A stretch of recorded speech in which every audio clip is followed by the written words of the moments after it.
सबको जय मसीह की। Praise the Lord to all. आज मैं बात करने वाला हूँ यीशु गधे पर क्यों बैठा। Today I'm going to talk why did Jesus sat on the colt? क्योंकि आज पाम संडे है। Because today is Palm Sunday. यीशु मसीह आज के दिन वो एक गधी के बच्चे के ऊपर बैठता है और वो जेरूशलम की तरफ जाता है। Because today he sat on the colt and he enters Jerusalem. तो यीशु मसीह का गधे के बच्चे के ऊपर बैठ कर जाना कोई इत्तेफाक नहीं है। It wasn't any coincidence of sitting on the colt. ये उसके गधे पर बैठने से 500 पहले इसकी भविष्यवाणी कर दी गई थी। It was prophesied 500 years ago that he will sit on the donkey. तो हम लोग निकालेंगे मत्ती की किताब अध्याय 21 We will go to Matthew chapter 21. 1 से लेकर 11 तक हम पढ़ेंगे। We will read from 1 to 11. Okay तो लिखा है, जब वह जेरूशलम के निकट पहुंचे और जैतून पहाड़ पर बैतफगे के पास आए तो यीशु ने 2 चेलों को ये कहकर भेजा कि अपने सामने के गांव में जाओ। वहां पहुंचते ही एक गधी बंधी हुई और उसके साथ बच्चा तुम्हें मिलेगा, उन्हें खोलकर मेरे पास लाओ। 2 वचन Verse 1. मैं पढ़ता तो यदि तुम उसमें से कोई कुछ कहे तो कहो कि प्रभु को इनका प्रयोजन है, वह तुरंत उन्हें भेज देगा।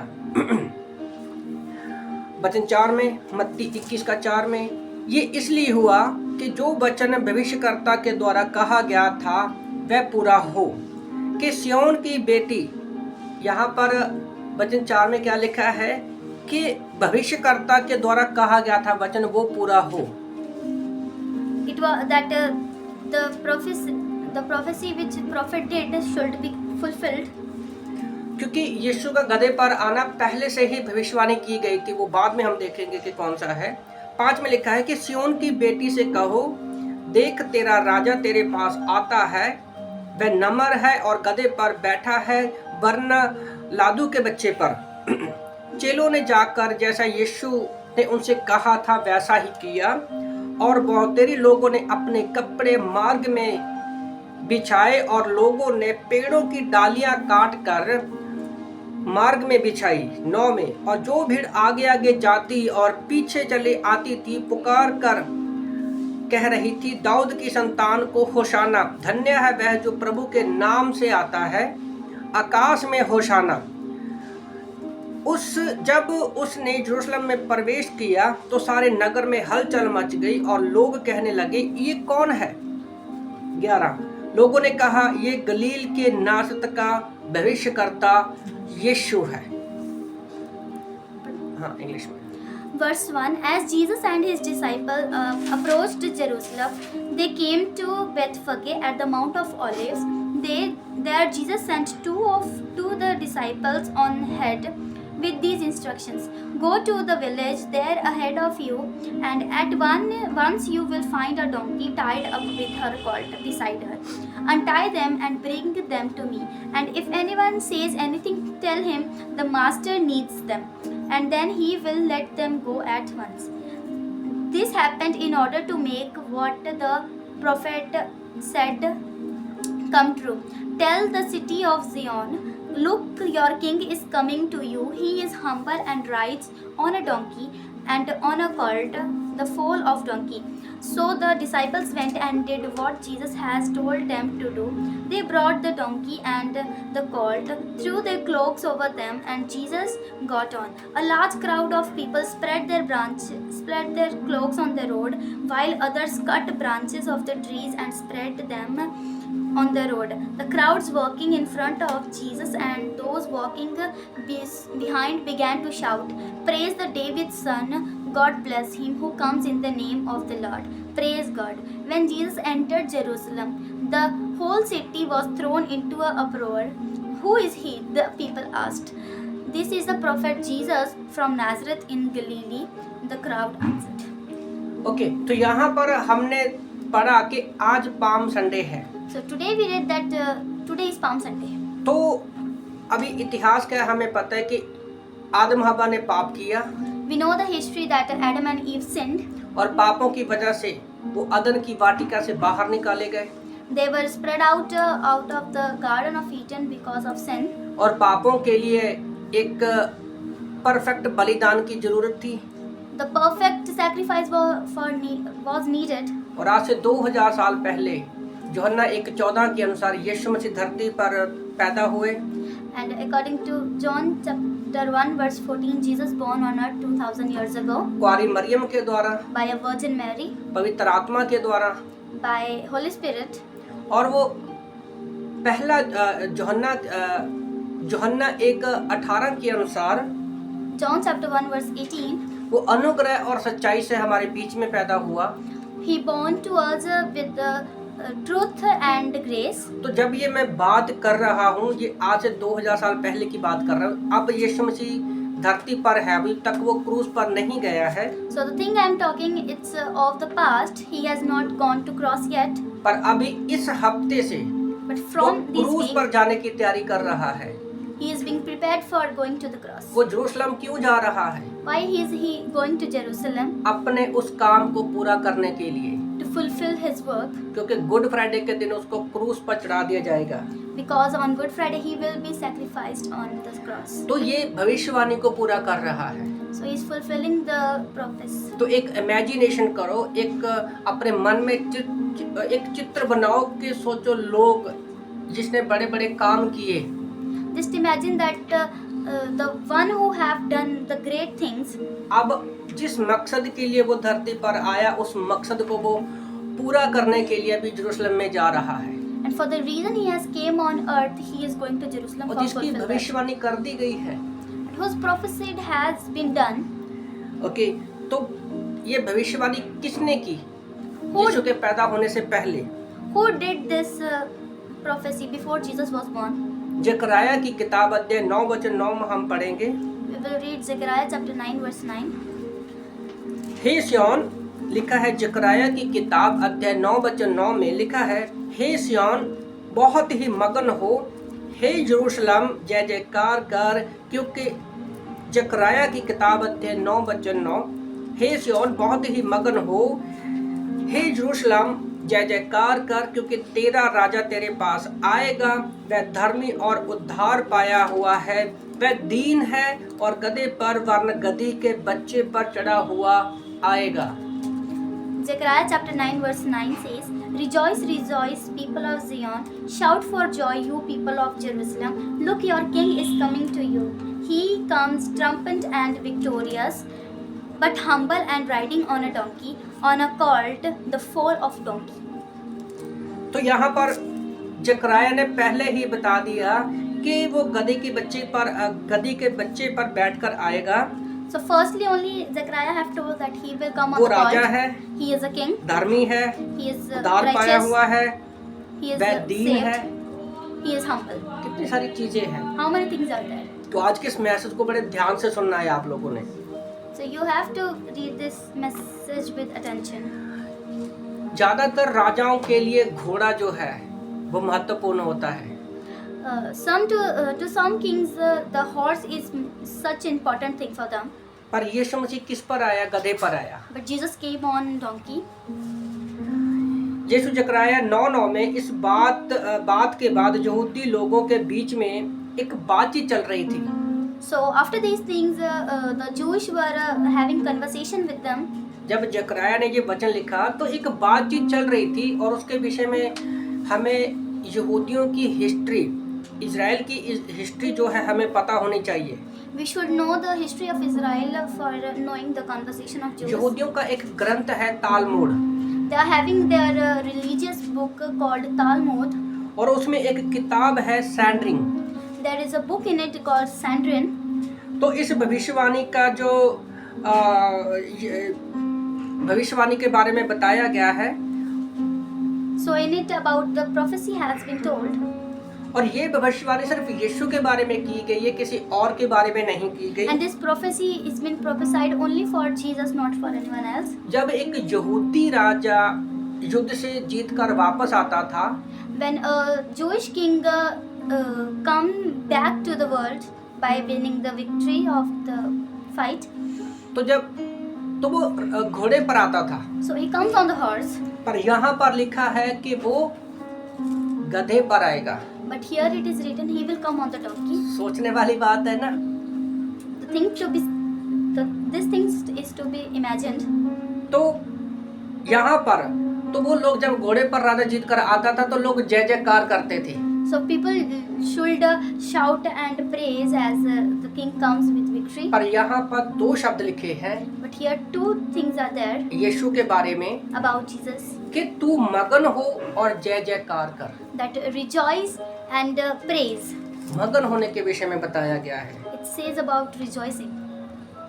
और इसमें 2500 साल पहले ही एक लिखा गया था कि सियोन तू मगन हो। So 25 years back it was written that Zion rejoice. 2500 साल पहले यीशु मसीह के गधे के ऊपर बैठने की भविष्यवाणी को लेकर 2500 साल पहले ये बोल दिया गया था कि हे सियोन तू मगन हो। Before Jesus was sitting on the court, 2500 years back it was prophesied. और लिखा है कि यीशु जब यरूशलेम में आएगा And it's written when Jesus will enter वो Jerusalem, इतने बड़े बड़े और आश्चर्य के काम करेगा जिसको कभी किसी ने देखा ना कभी सुना। he will do the wonder signs that no one has ever seen or heard. एक यहूदी स्कॉलर है There is a Jewish scholar. Melvin, वो लिखता है अपनी कमेंट्री में, His name is Melvin. He writes in his commentary. वो भी कहता है कि वो ऐसे अद्भुत काम करेगा, जो राजा आएगा वो ऐसे अद्भुत काम करेगा जिसने कभी ये काम नहीं किए, किसी और ने ये काम नहीं किए। He said the king will come who will do wonder things that no other king has done. और यीशु यरूशलेम में जीता हुआ प्रवेश करेगा। And Jesus will enter Jerusalem with victory. सोचो ना, अभी तक यीशु मसीह जीता हुआ कैसे है? How Jesus is victorious, इसको हम लोग ऐसे नहीं जान सकते। we can't know it by this. तो इसलिए हमें बाइबल को अच्छे से पढ़ना, स्टडी करना बहुत जरूरी है। It is important for us to read and study the Bible. और वो जो राजा होगा वो धर्मी होगा और उद्धार पाया हुआ होगा। And that king would be righteous and should be saved. उद्धार पाने की जरूरत उस व्यक्ति को है जिसने पाप किया हो। The one is to be saved who has done sin. क्या यीशु मसीह पापी था? Is Jesus was sinner? वो तो पाप को जानता भी नहीं था। He don't even know the sin. पर यहाँ पर But here लिखा है कि वो धर्मी होगा और उद्धार पाया हुआ होगा। it's written that he will be righteous and he will be saved. वो नम्र होगा, He will be humble. वो दीन होगा। He will be kind. और यहाँ पर हम देखते हैं कि यीशु मसीह ने अपनी मौत और पुनरुत्थान के द्वारा शैतान के ऊपर जीत पाई। And here we know that Jesus have gained victory by dying on cross and being resurrected from the death. यीशु ने गधे के ऊपर बैठकर क्या किया?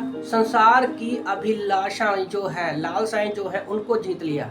So by sitting on the donkey, Jesus went the ambitions of the world. जो संसार की भरमाने वाली चीजें थी उनको जीत लिया गधे के ऊपर बैठकर।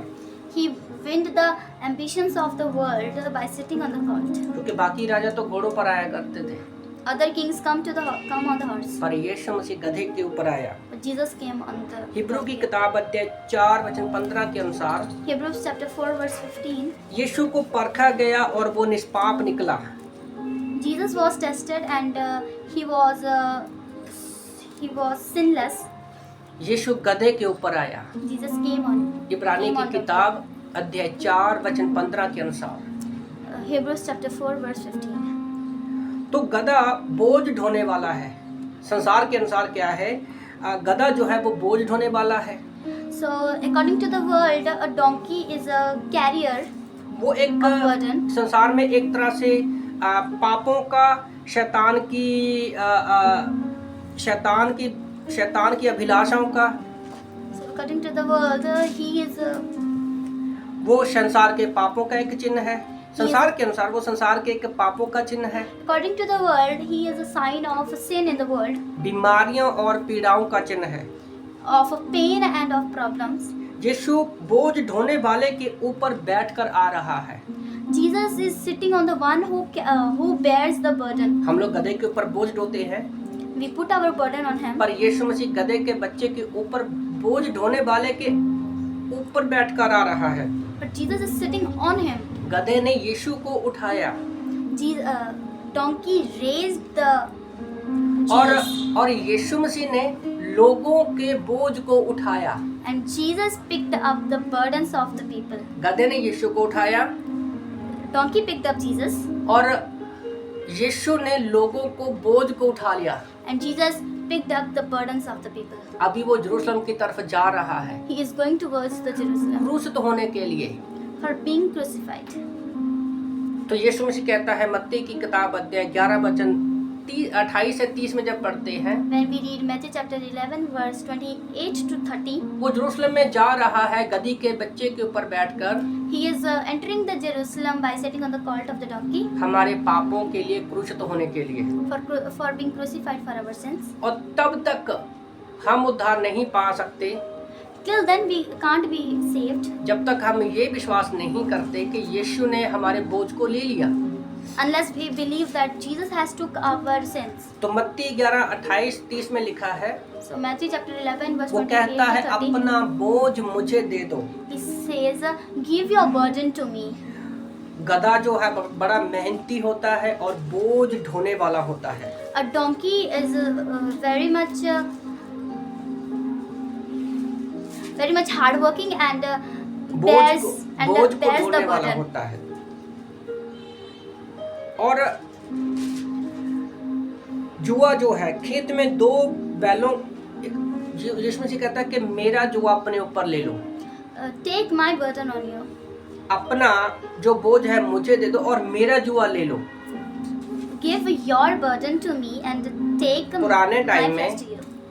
पुराने समय में In ancient time, जब बैल के साथ खेती बाड़ी की जाती थी, when the agriculture was done by the bull, तो एक जुआ होता था जिसमें एक बैल के गले को एक पट्टे की तरह होता था लकड़ी का वो, so ठीक है?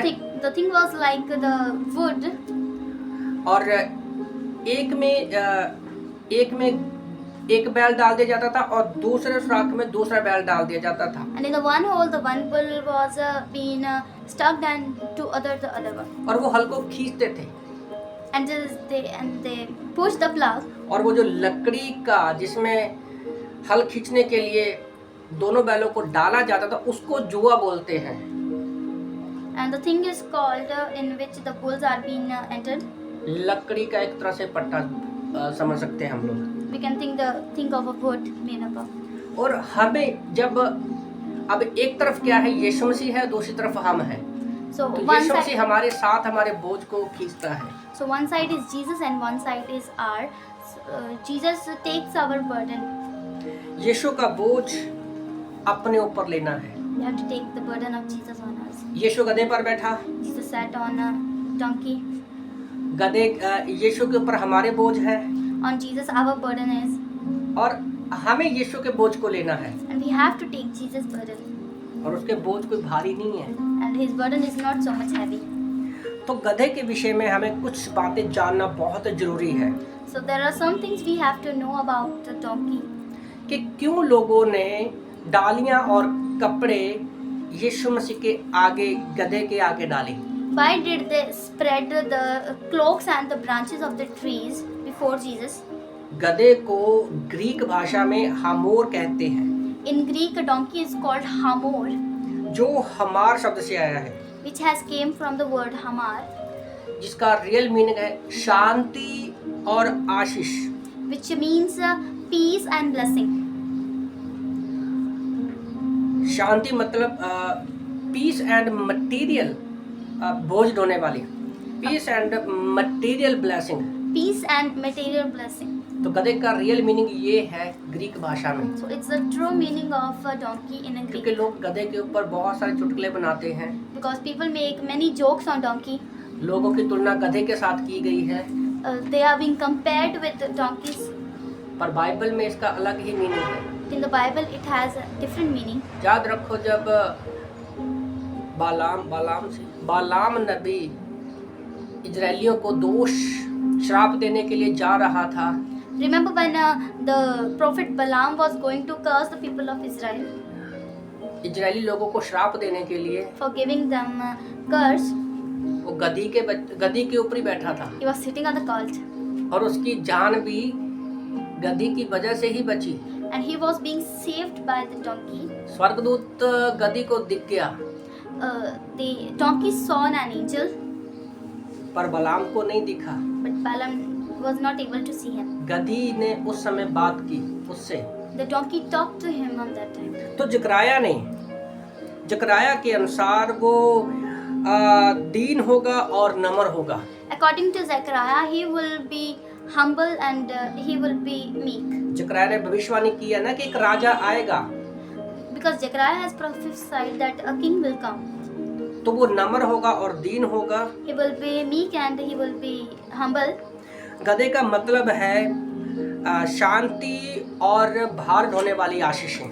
It means donkey means peace and a material blessing. तो यीशु की आज्ञा मानना शांति और आशीषें पाना होता है। So obeying the command of Jesus is according to is taking the peace and the blessing. तो यीशु का बोझ हमें अपने ऊपर लेना है। We have to take the burden of Jesus on us.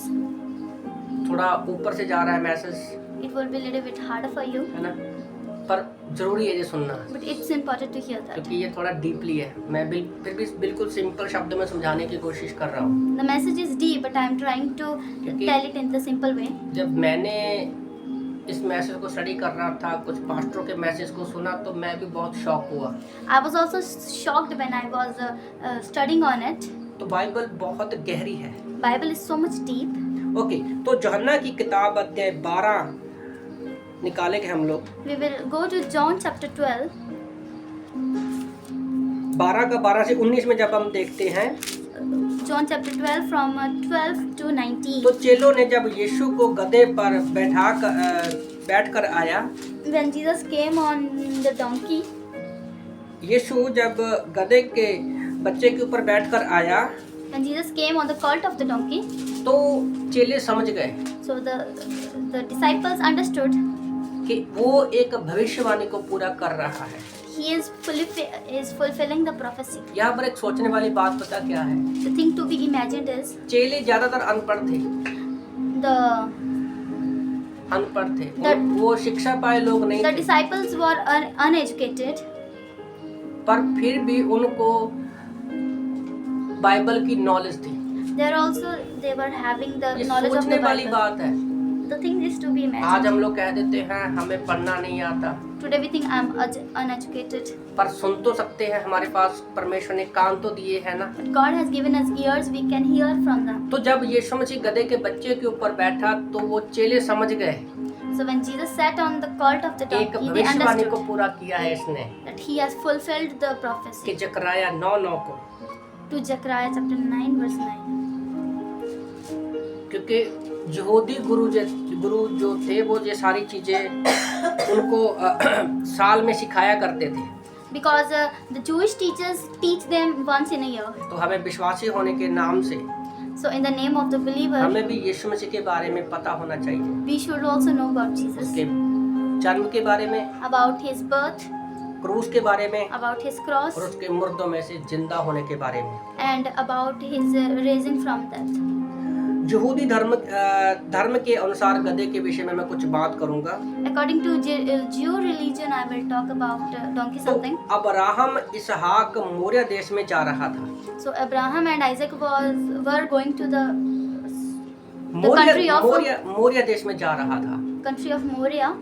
Okay, तो गधे के बच्चे के ऊपर बैठने के विषय में सिर्फ यीशु मसीह नहीं बैठा, इतिहास में भी हम लोग पढ़ते हैं।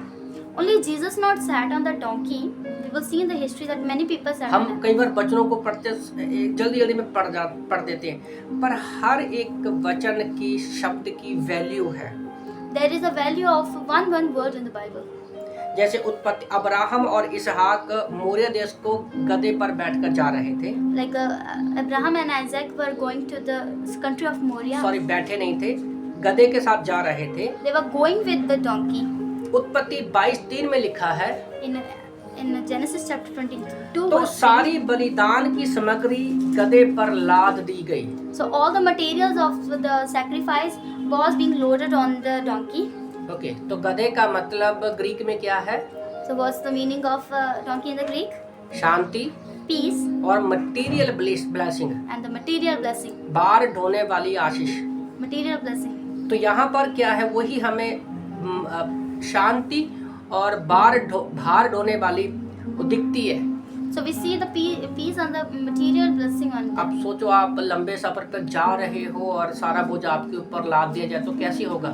Just think that you are going on a long journey and all the burden should be loaded on you. है ना, पूरा भार जो है सामान का आपके ऊपर लाद दिया जाए, The whole burden of the things should be loaded on you. पर वो गधे के ऊपर सारी सामग्री डाली गई है। But all the materials has been loaded on the donkey. Hallelujah. Hallelujah. Okay, Moriya देश का मतलब है यरूशलेम। The meaning of Moriah country is Jerusalem. Okay, पहले मोरिया, क्योंकि याद रखो इतिहास में नाम बदलते रहते हैं।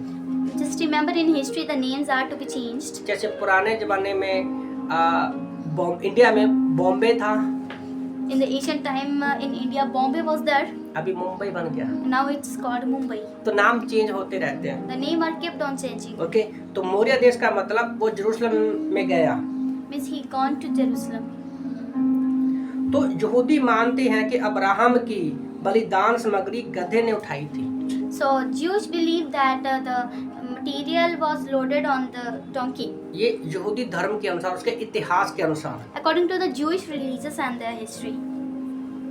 और वैसे ही परमेश्वर की बलिदान की सामग्री On the same way, the material of sacrifice of Jesus, गधा यरूशलेम में लेकर आया। donkey loaded it on him and entered Jerusalem. परमेश्वर के बलिदान की सामग्री गधा यरूशलेम में लेकर आया। The material of sacrifice of Jesus Christ, donkey take it to the Jerusalem. कौन था वो बलिदान की सामग्री? Who was that material of sacrifice? Yeshu Masih. Jesus Christ. बलिदान होने के लिए जा रहा है ना वो। He was going to तो be sacrificed. देखो, जब हम एक वचन सुनते हैं, पढ़ते हैं, तो उसका कब लिखा गया, उस समय को हमें इमेजिनेशन करना है। ओके, आज यीशु मसीह हमारे बीच में नहीं है। So whenever we read a word, we have to imagine about it. Jesus Christ इसको is not समझने के in लिए us. हमें 2000 साल पीछे जाना पड़ेगा We have to go 2000 years अपनी back सोच में, in our तभी imagination. समझ पाएंगे। एक फिल्म की तरह देखो ना कि अभी यीशु मसीह बलिदान की सामग्री है और वो यरूशलेम में आ रहा है। Just imagine that Jesus is a material of sacrifice and he is entering Jerusalem. दूसरा पॉइंट, Second, मूसा और गधा। Moses and the donkey. निर्गमन की किताब अध्याय 4 वचन 20 के अनुसार Exodus chapter 4 verse 20. मूसा मिस्र देश को लौटा तो अपनी पत्नी और बेटे को गधे पर बिठाया। When Moses returned from Egypt, he loaded his wife and his children on the donkey.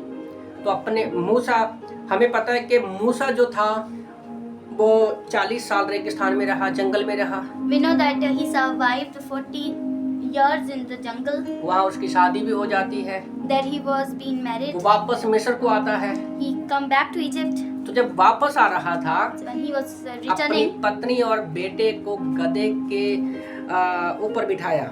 he loaded his wife and his children on peace them. And material blessing. Peace and the material blessing. तो पत्नी और परिवार जो है एक सामग्री है, So पर the- वो हमारे लिए आशीष है। The children and the wife is a material, but he is a peace for us. वो हमारे लिए एक आशीष है। He is a blessing for us.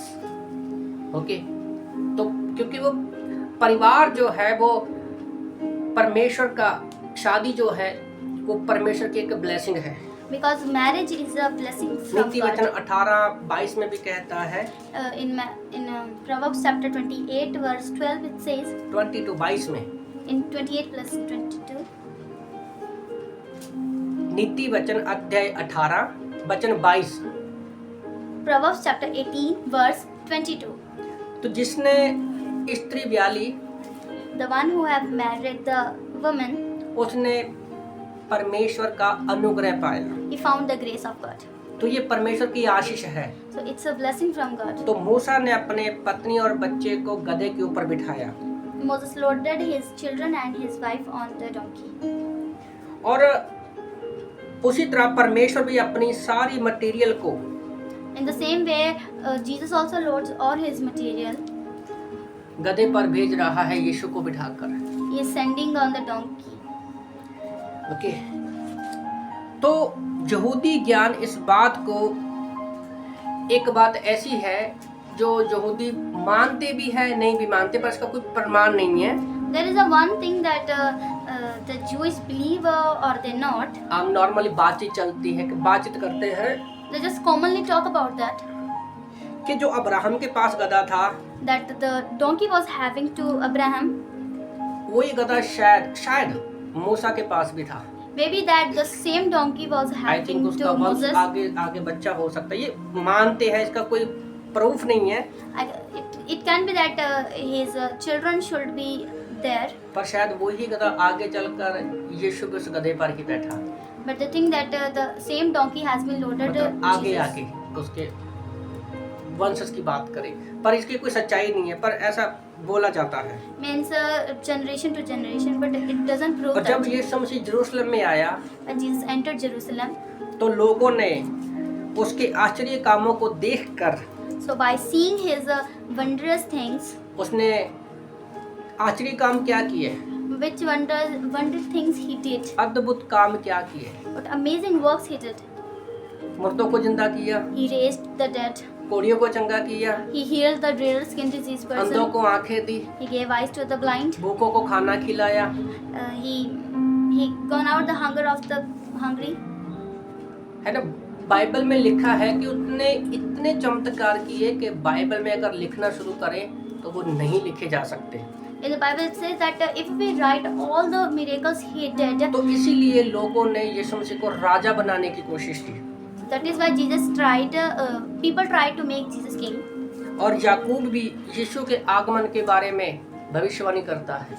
And Jacob also prophesies about the coming of Jesus. Yakub James, उत्पत्ति की किताब अध्याय 49 वचन 10 के अनुसार, Genesis chapter 49 verse 10, तो हम लोग पढ़ेंगे we will read.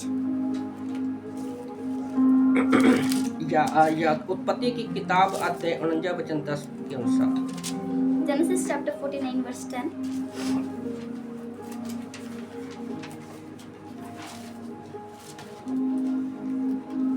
पढ़ते होंगे बच्चे। Verse 10. Judah will hold the royal scepter, and his descendants will also rule. Nations will bring him tribute and bow in obedience before him. तो हमने अब्राहम के जीवन में गधे की लाइफ को देखा, So we saw donkey in the life of Abraham. मूसा की लाइफ में देखा गधे को। We saw donkey in the life of Moses. तो याकूब भी भविष्यवाणी कर रहा है कि यीशु मसीह का यरूशलेम में गधे के ऊपर आने के बारे में। So Jacob is also prophesying about the coming of Jesus on the जैसे हमने donkey. वचन में पढ़ते हैं उत्पत्ति 49:10 में, As we read in Genesis chapter 49 जब verse तक 10. शीलो ना आए तब तक ना तो यहूदा से राजदंड छूटेगा, ना उसके वंश से व्यवस्था देने वाला अलग होगा, और राज्य राज्य के लोग उसके अधीन हो जाएंगे। Judah will ओके, जैसे वचन इंग्लिश में हम लोगों ने पहले पढ़ चुके हैं। as we read in English before. तो यहाँ पर एक है कि यहूदा से राजदंड ना छूटेगा। So here that Judah will keep hold his royal scepter. तो राजदंड क्या था? एक सजा देने का अधिकार। ये सुनने वाली बात है, सजा देने का अधिकार। It was the authority of giving punishment. Okay, तो शीलो उस समय तक शीलो भी, जब तक शीलो नहीं आएगा यहूदा से राजदंड नहीं छूटेगा। That the time Shiloh will not come. The royal scepter should not be gone out of एक the hand यहूदा of Judah. कमेंट्री है, उसमें क्या है, शिलो जो है मसीह को बोला गया है, शिलो शब्द जो है वो यीशु मसीह को बोला गया है। So Shiloh has been said to Jesus. पता है यहूदी धर्म में राजदंड छोड़ने का मतलब ये था कि किसी को मृत्यु की सजा नहीं दे सकते। The leaving the royal scepter in the Jewish religion, it means we can't give the punishment to anyone. अब सोच कर देखो कि अगर किसी देश से उसको सजा देने का अधिकार छीन लिया जाए, That if they should leave the scepter of being punishment. इतिहास में देखें तो यहूदा और इजराइल, जब आप पुराने नियम में पढ़ते हो एक शब्द पढ़ते हो यहूदा और एक पढ़ते हो Israel. When you read in Old Testament, the word is Judah and Israel. पढ़ते हो ना, You read that. ये दोनों अलग अलग है, These two are पर different. हम लोग पढ़ते समय इसको एक कर देते हैं, But while we read, we make it one. पर ये अलग अलग है But these are different पुराने टेस्टमेंट में। in the Old Testament. Okay, तो यहूदा जो था वो इजराइल के ऊपर राज्य करता था। Judah ruled over Israel. Okay, और खास समय में जो है सीलो यरूशलेम आएगा, खास समय में। In the special time, Shiloh will enter Jerusalem. उत्पत्ति की किताब में ये बात पहले से लिख दी गई है। In Genesis, it has been written before. Okay, यीशु उत्पत्ति और यीशु मसीह तक पता कितने साल का गैप है? You know how much gap it is between the Genesis लगभग to 4000 साल का समय। at least 4,000 years. सोचो ना, उत्पत्ति की किताब में ये बातें लिखी गई है। It has been written in the book of Genesis. Okay, तो 30 एडी में यीशु मसीह की सेवकाई शुरू हुई। In the 30 AD, the leadership of Jesus अपनी सेवकाई को शुरू करता है, started his leadership. और 30 एडी में यीशु ने बताया था मंदिर के नाश होने से पहले। And in 30 AD, Jesus told about him before the याद है मत्ती destroy 24 में of temple. चेले जो थे मंदिर को देख रहे थे। Do you remember in Matthew 24 when the disciples see the कितना temple, बड़ा मंदिर है, how big it is, इसकी खूबसूरत कितना है। how beautiful it is. यीशु मसीह वहाँ पर एक ही शब्द कहता है, Jesus says just one thing there, ढा दिया जाएगा। it will be destroyed. और यीशु मसीह के 30 एडी में यरूशलेम के मंदिर के खत्म होने की भविष्यवाणी की, So in 30 AD he prophesied about the और temple. 70 एडी में, In 70 AD, मतलब यीशु मसीह के बाद 70 एडी में उसको ढा दिया गया रोमन सरकार के द्वारा, and by the Roman government, that temple has been जो collapsed. आज तक ढाया हुआ है। Still today it has been और destroyed, आज हम लोग दीवार ही देखते हैं, and today we see just the wall. तो उस समय का नष्ट किया हुआ यरूशलेम आज वैसा ही है, एक दीवार बची है सिर्फ। Only a wall has been remained. ये सारी बातें तालमुड में एक्सप्लेन भी की गई है। All these things has been explained in Talmud. तो सब नाश कर दिया गया। Everything was destroyed. तो उस समय In that time, लिखा है ना कि राजदंड नहीं छूटेगा, the royal scepter should not be gone. मृत्यु की सजा देने का अधिकार यहूदा से छीन लिया गया। So it has been taken from the Judah for giving the Roman authority सरकार of के killing. इजराइल अधीन आ गया। Okay, Israel came under the Roman government. अभी रोमन सरकार जैसे हमारे इंडिया में अंग्रेजों ने राज किया, Like the British rulers ruled over India. Okay, तो हाँ हमसे बहुत सारे अधिकार छीन लिए उन लोगों ने। So many authorities has been gone out from इतिहास our में आप hand. लोग पढ़ते हो। You read in उसी तरह history. से In same way. इजराइल से रोमन सरकार ने कब्जे में ले लिया इजराइल को, So in the same way, Roman government took ruled और over 30 Israel. एडी के बाद 30 एडी में उनसे मौत की सजा देने का अधिकार छीन लिया था। They were being taken the scripture of giving the death punishment. Okay, तो वचन 11 में क्या लिखा है?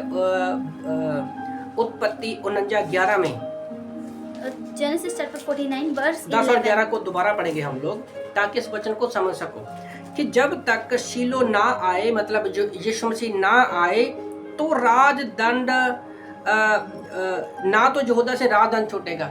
भी यीशु मसीह के आने तक उनसे सजा देने का अधिकार नहीं छूटेगा और उसके वंश से व्यवस्था देने अलग होगा और राज्य राज्य के लोग उसके अधीन हो जाएंगे।